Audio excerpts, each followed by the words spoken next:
গৃহকর্মী তো শ্রমিক হিসেবে স্বীকৃত না। শিশু গৃহকর্মী কল্পনার নির্যাতনকারী সুনির্দিষ্টভাবে বিচার দাবি করছি। আমরা 20 লক্ষ গৃহকর্মী বোনেরা বাংলাদেশে রাষ্ট্রীয়ভাবে স্বীকৃতি চাই। রাষ্ট্রের কাছে একটাই দাবি, আমরা শ্রম আইনে অন্তর্ভুক্ত হতে চাই।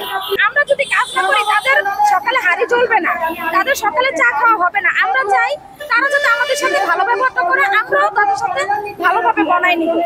আমরা তো দাঁড়িয়েছি কল্পনার নির্যাতনের প্রতিবাদে মানববন্ধনটা। আমরা চাই যে গৃহকর্মীদের যে নীতিমালাটা আছে সেই নীতিমালাটার বাস্তবায়ন। যখন এই নীতিমালাটার বাস্তবায়ন হবে তখন গৃহকর্মীর উপর যে নির্যাতনগুলো হয় তা অনেকটা কমে যাবে। মানে কমে যাবে কি, একদম থাকবেই না বলতে গেলে। কারণ আমরা দেখছি গার্মেন্টস শ্রমিকগুলোরাও কিন্তু আগে নির্যাতনের শিকার হইতো, কিন্তু এই বর্তমানে সেটা নাই। কারণ তাদের শ্রম আইন আছে, শ্রম আইন থাকার কারণে তারা যখন নির্যাতন কেউ করবে ভাবে যে এটা যে করবো আমার সমস্যা হবে। এরকম গৃহকর্মীদের নীতিমালাটা বাস্তবায়ন চাই। আমাদের একটাই দাবি, গৃহকর্মীদের এই যেমন টাইম নির্ধারণ করা নাই, ওরা কোন সময় কাজে যাবে সেটা ওদের সমস্যা হয়। তারপরে ওদের নির্দিষ্ট একটা বেতন কাঠামো নাই, যে যেরকম কাজের নিবে মানে যেরকম বলবে সেরকম করে কাজ করতে হয়, তো এটা একটা ঝামেলা হয়। তারপরে তাদের সাপ্তাহিক ছুটিটা নাই, মাতৃত্বকালীন সুবিধা নাই, এবং বিভিন্ন ধরনের সমস্যা আছে। গৃহকর্মীদের নীতিমালাটা বাস্তবায়নটা মূলত আমাদের বেশি দরকার। কল্পনা নির্যাতনের প্রতিবাদে যে আমরা মানববন্ধন করেছি, এখানে সকলেই গৃহকর্মীরা আমরা অংশগ্রহণ করেছি এবং আমরা সুনির্দিষ্টভাবে যে শিশু গৃহকর্মী কল্পনার নির্যাতনকারী সুনির্দিষ্টভাবে বিচার দাবি করছি এবং সেই বিচারটা খুবই দ্রুত যেন কার্যক্রম হয়। এই গৃহকর্মীদের যে নিরাপত্তা, সেই নিরাপত্তাটা জায়গায় যেন ভালো হয় এবং কি শ্রমিক হিসেবে যেন গৃহকর্মীরা স্বীকৃতি পায়।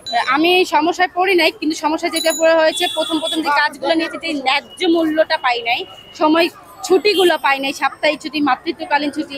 এটা বাংলাদেশ শহর হচ্ছে যে গৃহকর্মীরা কোনো নিরাপত্তা তো পাই না এবং কি তারা সাপ্তাহিক ছুটি, মাতৃত্বকালীন ছুটি এগুলো পেয়ে থাকে না। তো এই গৃহকর্মী তো শ্রমিক হিসেবে স্বীকৃত না। গৃহকর্মী সুরক্ষা কল্যাণ নীতিমালা 2015 সালে যা প্রণয়ন হয়েছে তার বাস্তবায়িত কিছুই না। সেই গৃহকর্মীদেরকে শ্রমিক হিসেবে স্বীকৃতি দিলে তারা মনে হয় যে যেই সুযোগ সুবিধাগুলো আছে সেগুলো পাবে। নিয়োগকারী এবং গৃহকর্মী উভয় পক্ষে দুজনই ভালো। আমরা গৃহকর্মীদের কোনো সম্মান নাই, রাষ্ট্রীয়ভাবে কোনো স্বীকৃতি নাই, আমাদের উপরে অমানসিকভাবে নির্যাতন করা হয়। আমাদের কোনো সাপ্তাহিক ছুটি নাই, আমাদের কোনো মাতৃত্বকালীন ছুটি নাই, আমাদের কোনো মাসিক ছুটি নাই, আমরা অসুস্থ হলে ছুটি পাই না, আমরা ছাড়া কোনো ছুটি পাই না। আমাদেরকে বলে নেওয়া হয় 1, 2, 3 কাজ, বাসার ভিতরে ঢুকায় আমাদেরকে 4, 5, 6 কাজ দেওয়া হয়।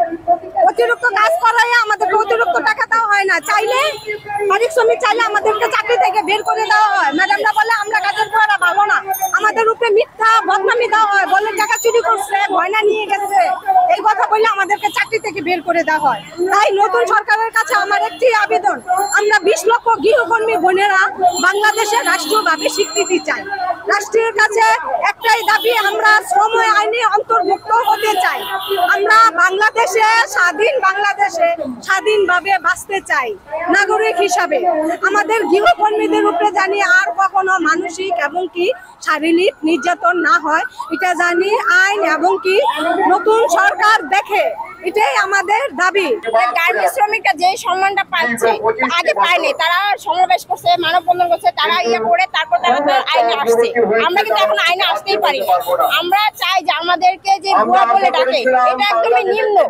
আমরা চাই না, আমরা তো মানুষ, আমাদের তো একটা নাম আছে, আমাদের একটা পরিচয় আছে। আমরা গর্ব করে বলতে চাই যে আমাদের নাম আছে, আমাদের নাম বলে ডাকো, আমাদের নাম রেখা, আমার নাম শিল্পী, আমার নাম বেলি, আমার নাম অমুক, আমাদের নাম বলে ডাকুক। আমরা চাই আমাদের আইনে এটা পরিণত হোক, আর এভাবে যেন কল্পনার মতন আর কোনো নির্যাতন না হয়। শিশুরা আজকে এই শিশু হয়েছে, কালকে আরেকজন হয়েছে, কিছুদিন আগে তামান্না হয়েছে, আমরা তো বিচার পাইনি। কেন পাইনি? আমাদের আইন হয়নি দেখি তো আমরা পাইনি।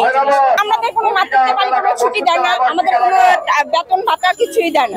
আমরা চাই যে এইটাও যাতে আমরা পাই। আমরা তো একটা মা, আমরা তো অসুস্থ, তারাও তো অসুস্থ হলে তারা তো হাসপাতালে দৌড় দেয়, তারা তো চাকরি করে, তারা যদি ওখান থেকে পায়, ছুটি পায়, পায়, তাহলে আমরা কেন পাই না? আমরা তো তাদের বাসায় কাজ করি, আমরা তো তাদেরই করি, তাদের হাতে হাতে আমরা কাজ করি, বিধায় তারা তাড়াতাড়ি করে অফিসে যাইতে পারে। তাহলে আমরা যদি আজকে যদি আমরা কাজ করতাম, তাহলে আপনাদের মতো মিডিয়ার ভাইরাও কিন্তু কোথাও যাইতে পারতেন না সময় মতো।